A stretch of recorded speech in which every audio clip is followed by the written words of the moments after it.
Welcome to तत्संबोध। आज की जो हमारी क्लास है वो एक इंडेक्स के बारे में है जिसका नाम है ग्लोबल जेंडर गैप इंडेक्स। ये एक एनुअल इंडेक्स है जो कि आपको ब्रॉडली ये बताता है कि कैसे किन कुछ कुछ पैरामीटर्स में मेल और फीमेल के बीच डिफरेंसेस है। ग्लोबली भी ये बहुत सारे कंट्रीज़ का रैंकिंग करती है और इंडिया स्पेसिफिक भी कुछ फैक्टर्स बताती है।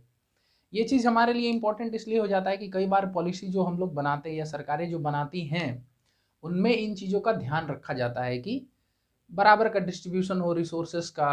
अगर आपको जानते हैं कि मेल फीमेल लगभग 50% होना चाहिए, अगर नहीं है तो क्या करना चाहिए, है ना।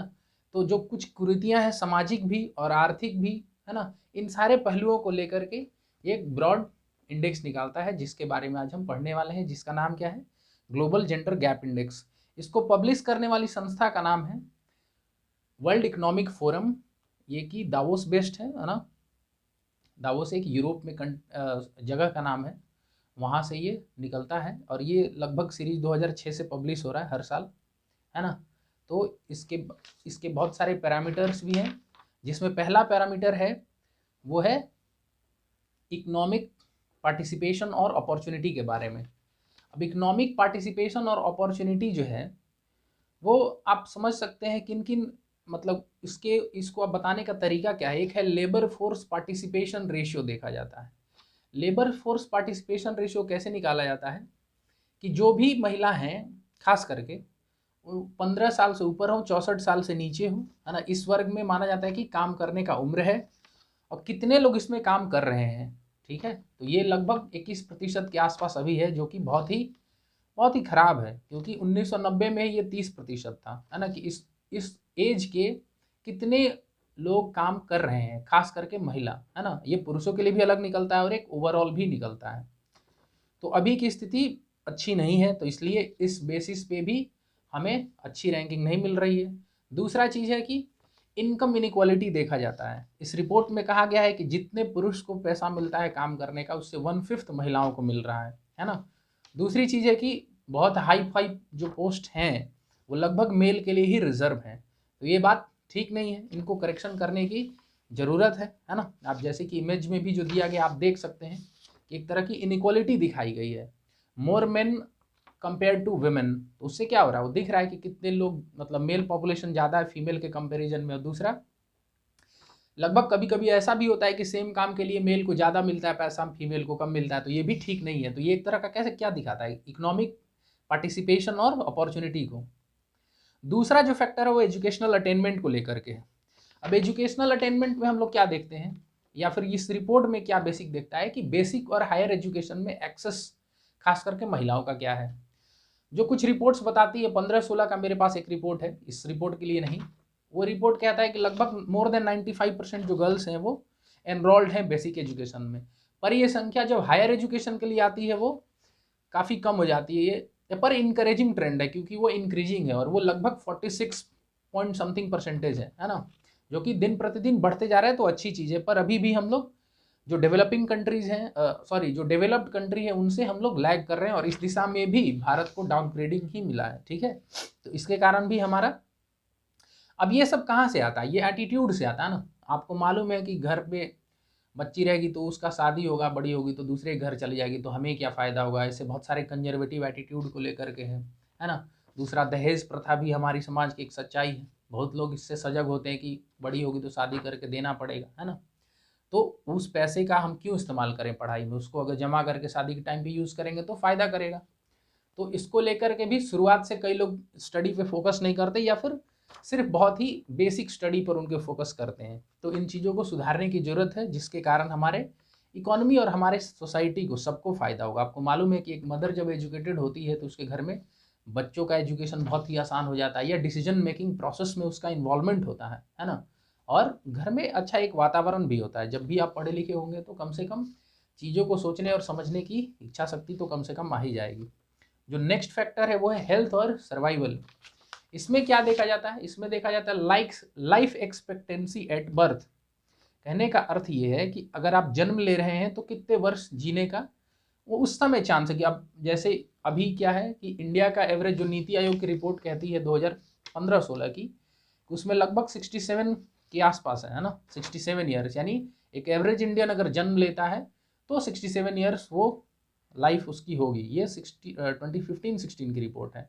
लेकिन इसमें अगर आप मेल फीमेल देखेंगे तो फीमेल इसमें 69 पॉइंट समथिंग है और मेल का 66 पॉइंट समथिंग है, यानी इसमें देखा गया है कि फीमेल ज़्यादा वर्ष तक जीती है कंपेयर टू मेल। तो ये तो कुछ सही बात है, पर अदर पैरामीटर जो है वो बहुत ही भयानक है। जैसे अभी भी हमारे यहाँ सेक्स रेशियो जो है वो 940 फीमेल्स पर 1000 मेल्स है ना। ये कब का है? 2011 सेंसस का डेटा है ना। और ये अगर आप 0 से 6 वर्ष की बच्चियों को लेंगे है ना, चाइल्ड सेक्स रेशियो वो और भी वर्ष है ना, वो 914 लड़कियां पर 1000 मेल्स हैं। तो आप सोचिए कितने लोग तो कुंवारे ही मर जाएंगे, है ना। उसकी बात छोड़िए, पहले तो ये क्यों हो रहा है ऐसा? क्योंकि फीमेल फिटिसाइड हो रहा है, यानी बच्चा जन्म से पहले ही अल्ट्रासाउंड करा के आप पता कर लेते हैं सेक्स सिलेक्शन, है ना। वहाँ पे बेटी है तो उसको पहले ही अबॉर्शन कर रहे हैं, ऐसे लोग हैं बहुत सारे, ये क्राइम है। लेकिन इसको रोकना बहुत आवश्यक है ना।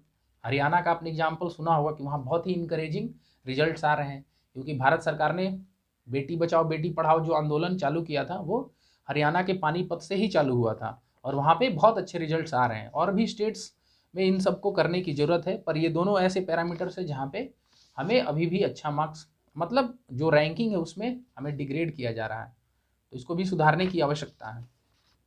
जो अगली चीज़ है वो है पॉलिटिकल एम्पावरमेंट। अब पॉलिटिकल एम्पावरमेंट देखने का क्या पैरामीटर है कि डिसीजन मेकिंग के जो पोस्ट हैं वहाँ पे महिलाओं का कितना प्रेजेंस है। तो अगर आप पार्लियामेंट में देखेंगे तो 2 हाउसेस हैं, लोकसभा और राज्यसभा। अब लोकसभा के 543 में से लगभग 78 MP जैसे हैं जो महिला हैं, है ना। तो या आप परसेंटेज निकालेंगे तो लगभग 14.3% निकल के आएगा। और अगर राज्यसभा की बात करेंगी तो 27 महिलाएं हैं 245 में से, तो लगभग ये 11% के आसपास आएगा। सिमिलर चीज़ है कि यूनियन काउंसिल ऑफ मिनिस्टर्स अभी की जो प्रेजेंस है वहाँ पर प्राइम मिनिस्टर्स को मिला के कुल 60 मंत्री हैं, उनमें से मात्र 5 महिला मंत्री हैं, क्योंकि हरसिमरत कौर बादल जी इस्तीफा दे चुकी हैं, तो उनको मिला के 6 था। ये जो अभी करंट परसेंटेज है वो निकल के आता है 12%। अब जरा सोचिए, हमारे पॉपुलेशन में लगभग उनकी 50% की हिस्सेदारी है, लेकिन पॉलिटिकल ऑफिसेस में इतना कम हिस्सेदारी होना एक रिग्रेसिव ट्रेंड को दर्शाता है। ठीक है, आप इस एनालिसिस को फर्दर स्टेट वाइड जो एग्जाम्स होते हैं उसमें आप स्टेट का डेटा यूज़ कर सकते हैं। जैसे बिहार की असेंबली में अगर आप BPSC देते हैं तो वहाँ पर यूज़ कर सकते हैं, क्योंकि 243 में केवल 26 महिला MLA ही हैं, तो ये भी एक सही चीज़ नहीं है। या फिर वहाँ की अभी जो नीतीश सरकार में 31 मंत्री हैं उसमें से 3 ही महिलाएं हैं, तो ये सब चीज़ राज्य स्तर पे भी है। हालांकि पंचायती स्तर पे हम लोग बहुत अच्छा किए, क्योंकि वहाँ पे कई सारे राज्य जो है ना 50% का रिजर्वेशन करते हैं, है ना। और केंद्र की जो कानून है उसमें तो 33% का आरक्षण है ही है, तो वहाँ पर तो सही है, पर बाकी जगहों पे दिक्कत है ना। तो ये क्या दर्शाता है कि यहाँ भी और आगे जाने की ज़रूरत है और हमें और कुछ करने की ज़रूरत है। तो ओवरऑल अगर आप देखेंगे तो इस रिपोर्ट में 4 बातों पे मुख्यतः बात की गई है। क्या था? पहला था हमारा इकोनॉमिक पार्टिसिपेशन एंड अपॉर्चुनिटी, दूसरा था एजुकेशनल अटेनमेंट्स, तीसरा था हेल्थ एंड सर्वाइवल, और चौथा था पॉलिटिकल एम्पावरमेंट। तो एक तो क्वेश्चन ये हो सकता है कि ये रिपोर्ट पब्लिश कौन करता है? तो वर्ल्ड इकोनॉमिक फोरम। कौन कौन से पैरामीटर पे करता है? तो इन 4 पैरामीटर्स पे। अगर इनमें से भी डेप्थ में जाके पूछ ले कि मान लीजिए हेल्थ एंड सर्वाइवल पे पूछ रहा है तो आप बता सकते हैं, सेक्स रेशियो और लाइफ एक्सपेक्टेंसी पे पूछता है। एजुकेशन में क्या पूछता है भैया? तो बेसिक और हायर एजुकेशन का एक्सेस पूछता है, कितनी प्रतिशत महिलाएं जा रही हैं। और पॉलिटिकल एम्पावरमेंट की बात की जा रही तो प्रेजेंटेशन इन पार्लियामेंट या डिसीजन मेकिंग बॉडीज में कितना परसेंटेज है, या इकोनॉमिक पार्टिसिपेशन में आपको मैंने बताया था लेबर फोर्स पार्टिसिपेशन रेशियो बताइए, या इनकम में कितना डिस्पैरिटी है। तो इन सारे पहलुओं को लेकर ये रिपोर्ट आती है। इसमें कुछ और एनालिसिस है जो कि ये बताता है, कभी कभार BPSC में भी ऐसे सवाल पूछ लेते हैं या फिर इस इंडेक्स में पूछेगा, और MCQ में अगर 3-4 स्टेटमेंट रहेंगे तो एक स्टेटमेंट ऐसा भी आएगा कि इसमें टॉप किसने किया। तो आपको मालूम चलेगा कि आइसलैंड ने पिछले 12 बार से 12th, मतलब ये 12वीं बार है जब उसने रैंक 1 हासिल किया। ये बहुत बड़ी बात है यार। इसका मतलब ये हो गया कि इस कंट्री में ये माना जाता है कि जेंडर इनइक्वालिटी है ही नहीं, जेंडर इक्वालिटी है हर स्तर पे। कौन से हर स्तर पे? जो पिछले हमने 4 फैक्टर्स बात किए हैं, है ना।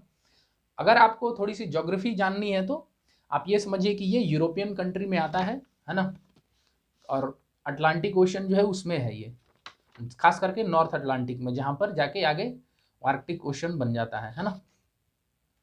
जो इसमें अगली बात कही गई है कि साउथ एशिया में इंडिया सिर्फ पाकिस्तान और अफगानिस्तान से ही आगे है, हमारी इतनी स्थिति खराब है। ठीक है, तो ये सही चीज़ नहीं है ना। साउथ एशिया में कौन कौन से कंट्री, अफगानिस्तान, पाकिस्तान, इंडिया, मालदीव, श्रीलंका, नेपाल, भूटान, बांग्लादेश, है ना, म्यांमार, ये सारे को साउथ एशिया में क्लब करते हैं। तो इसमें देखा गया है क्या कि हम सिर्फ अफगानिस्तान और पाकिस्तान से ही आगे। तो इसका मतलब कभी कभी ये भी पूछता है कि बताओ भैया इसमें सबसे आगे कौन है। तो इसमें रैंकिंग बहुत सारा दिया हुआ है।